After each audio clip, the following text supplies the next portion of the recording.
I've been a massive fan of the BioShock games since the first one came out, even being a fan of the less liked second game in the series. When it comes to the third installment, BioShock Infinite, the series would take a pretty drastic turn. The game was set out to be this incredibly ambitious, virtually impossible to create at the time, full-on playground of physics that would blow you away. While the game we would end up getting, I still very much loved at the time, it never reached the heights of the original set of first looks that we got at the game. Not for a lack of effort though, it just simply never was going to be this. It technologically couldn't, and even today, may struggle getting to that level it wanted to be at. Now, 10 years later, BioShock Infinite remains this oddly divisive game where either you're in the camp of people who love it for all it was still able to achieve at the time, or heavily dislike it for either not living up to the ambitious promises, or for a plethora of other reasons. For me, I loved this game. When it came out, I was fully engulfed into the lore of Columbia, the way the world works, the many ways it still feels like a BioShock game, but in all the ways that it feels like something new.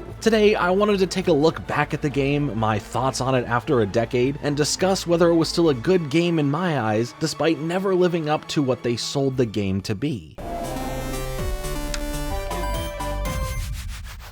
BioShock Infinite is all about this utopia of the skies called Columbia, where in the early 1900s, Booker DeWitt makes his way through a literal floating hell as you are hunted down as this false shepherd by a believed to be prophet named Zachary Comstock, as you escort a woman named Elizabeth who has some interesting powers to freedom from her captivity as you discover reality may not be what it seems. On the surface, this is just another first-person shooter that adds in some elements of mystical powers, and of course a skyhook traversal system. But what makes this game beautiful beyond the gameplay, with the gameplay being really what they wanted to refine, is the story being told. It's wide, expansive, and can be a lot to take in as it unfolds, making the journey from the second you lay foot in Columbia to the credits rolling in at the end a truly worthwhile adventure with characters that feel fleshed out. Gameplay-wise, while not like what was shown to us on a deeper level, still retains what works with first-person shooters. The gunplay is still really fun with a nice variety of weapons, perfect for either close encounters or battles across these wide open areas. The powers that you can swap in make taking down enemies a lot more fun. But here, the massive weather physics, the forceful winds, and the combination of chaos you could create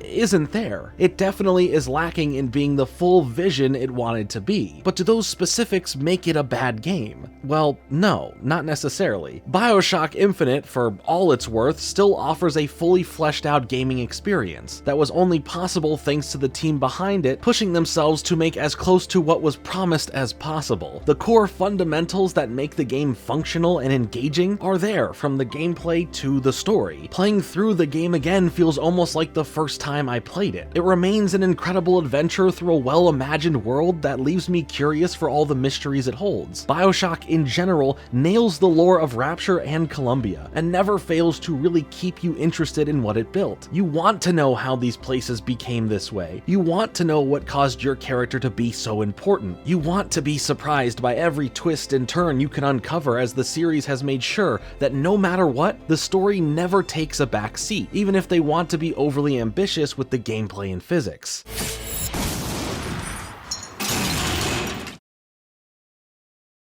BioShock Infinite, in stores March 26th. Ken Levine, director and executive producer of BioShock, didn't want to do what 2K wanted him to do. 2K and Take-Two realized quickly that they had a proverbial golden goose on their hands, and they, like they still do a decade later, wanted to milk everything. BioShock was in the line of fire. Ken Levine had bigger ambitions, so while Take-Two and 2K went off to develop a direct BioShock sequel set in Rapture with a shift towards the addition of multiplayer, because every game this gen needed multiplayer, Ken Levine stuck to his path of art over everything. The development of Infinite was a bit of a mess, and by a bit I mean nearly a disaster. Originally, 2K gave Irrational a very long leash. They were supposed to let them be, let them create the game they wanted to make, and they'd just keep funneling them money. Well, we all know that this isn't what ended up happening. Ken Levine is cut from the same Kojima cloth. Everything had to be perfect, and everything took time and cost money, and it kept costing money, and it kept taking time. Internal more release dates would come and go. A game that began development in '08 was internally discussed as potentially never being finished. With 2K's patience waning, the studio entered into what was reported to be an indefinite crunch. A full year and a half of some staff having 12-hour, 7-day weeks. And then we saw it. This is one of the best showcases in the industry's history. BioShock Infinite's gameplay demo. This not too short, not too lengthy demo was incredible. We got to see Columbia, which looked gorgeous, a complete picturesque opposite of Rapture. We got our Andrew Ryan, and then we got the goods. A deep, reactive, complex buddy system. A liberating skyhook system that made the game feel like Spider-Man's spiritual successor. Some gorgeous looking gunplay, and then the demo takes a turn. We begin to see the supernatural kick in. Powers that combine to create world-destroying threats, tornadoes, debris, and a particle system. A way to conjure a world of danger like BioShock wished it could have done. This wasn't zapping a puddle anymore, this was turning the world into your playground. A power fantasy that gaming had never gotten quite as right. And cut. One of the greatest demos of all time ends. Problem is, well, that game never came to be. In fact, it wasn't a demo at all. It was a complete fabrication. This is absolutely, in every way, not BioShock Infinite. And what makes this particularly problematic is it clearly, immediately, was never going to be BioShock Infinite. This is a complete exaggeration of what this game could look like. This is so far beyond what technology was capable of. These advanced weather and wind systems. The wind systems in particular requiring this incredibly complicated physics system that again simply didn't exist in gaming. Every last thing you see here would be dialed back dramatically prior to release. The gunplay, the skyhook, the graphics, the physics systems, the partner AI systems, the powers, the level destruction, every single last thing. So how did this happen? BioShock Infinite is everything wrong with big business gaming, while also being everything right with the people who actually make the games. But it's hard not to point fingers. Let's start with what BioShock Infinite became. It's not this. It's actually not really all that close to this. BioShock Infinite is a phenomenal game. A decade later, it still plays like one of the best games of its kind. While sure, many did sing its praises, there were those that viewed this as a disappointment. And this sideline narrative was partly due to it never being anywhere near this gameplay demo. It's all a facade. For starters, it is not a demo. That word was thrown around far too frequently in the early and mid 2000s. This is a dream, a pre-rendered proof of concept, keyword there, concept, of what BioShock Infinite was sold to 2K as when Ken Levine pitched it. The problem is, this game, this demo, was a decade away from being practical or even possible.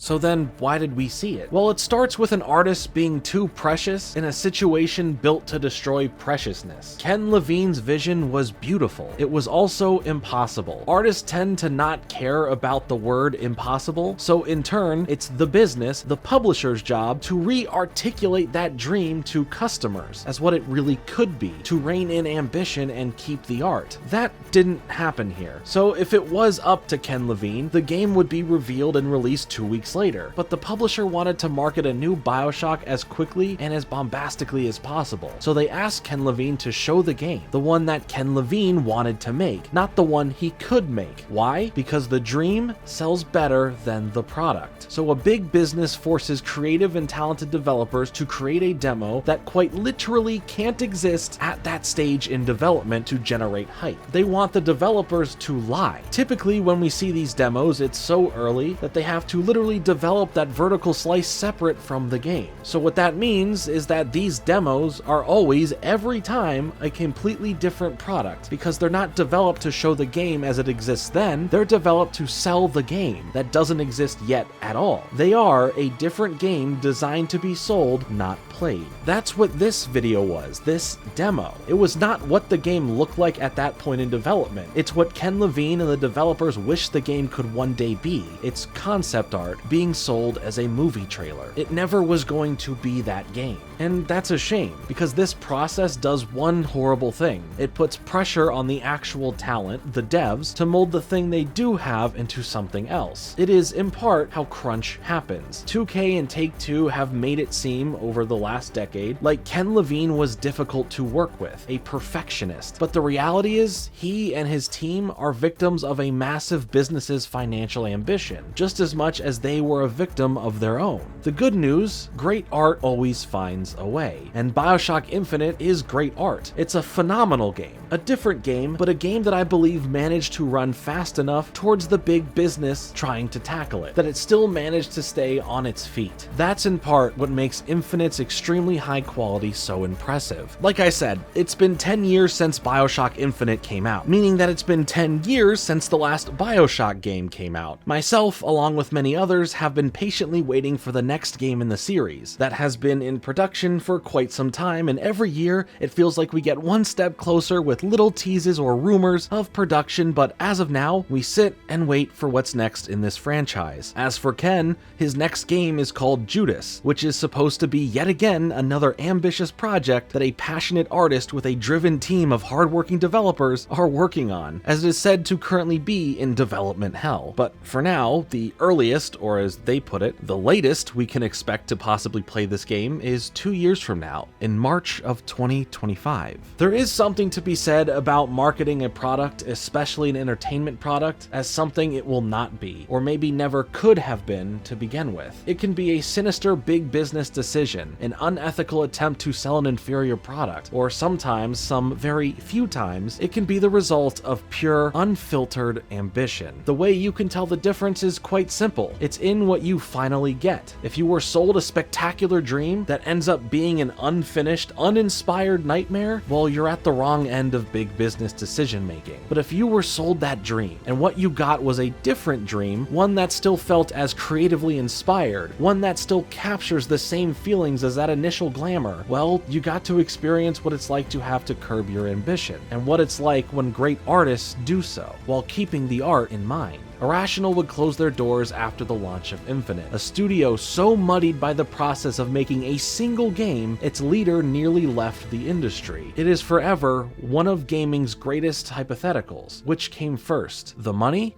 or the game?